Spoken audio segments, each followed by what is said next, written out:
En effet, Shaitan, le maudit, s'attaque toujours à celui qui est isolé. La meilleure arme, la sincérité. Alhamdulillah, wassalatu wassalamu ala rasulillah.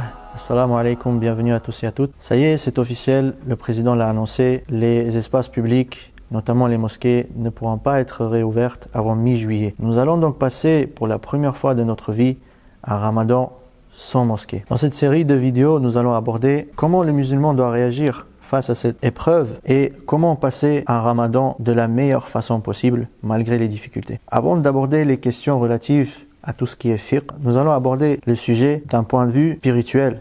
En effet, l'être humain ne donne pas la vraie valeur à une chose uniquement lorsqu'il la perd. Peut-être que les années précédentes, nous n'avons pas assez remercié Allah tabaraka wa ta'ala pour cet énorme bienfait, le fait de se rassembler dans les maisons d'Allah en communauté et adorer Allah tabaraka wa ta'ala avec nos frères et sœurs. Peut-être que certains même se plaignaient de l'organisation dans la mosquée ou des manques de moyens ou autres. Mais maintenant qu'ils sont totalement fermés, nous remarquons la juste valeur des maisons d'Allah.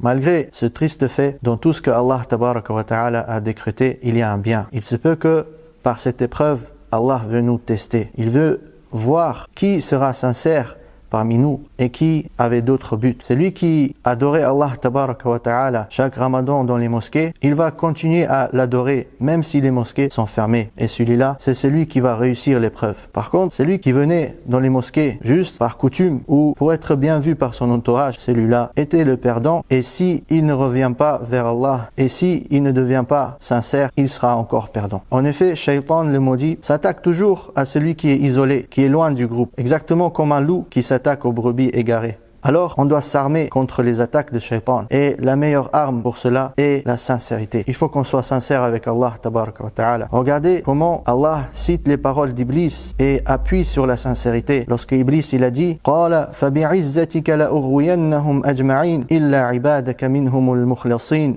وَفِي رِوَايَةٍ مُخْلِصِينَ. Par ta puissance, dit Iblis, je vais les séduire tous, sauf tes serviteurs élus parmi eux. Et dans une autre variante de lecture, sauf tes serviteurs sincères parmi eux.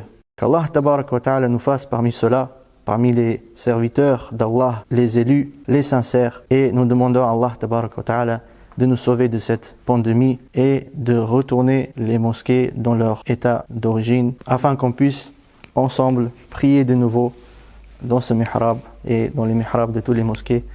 Allahumma amin, barakallahu fikum d'avoir écouté. Wassalamu alaikum wa rahmatullahi wa barakatuh.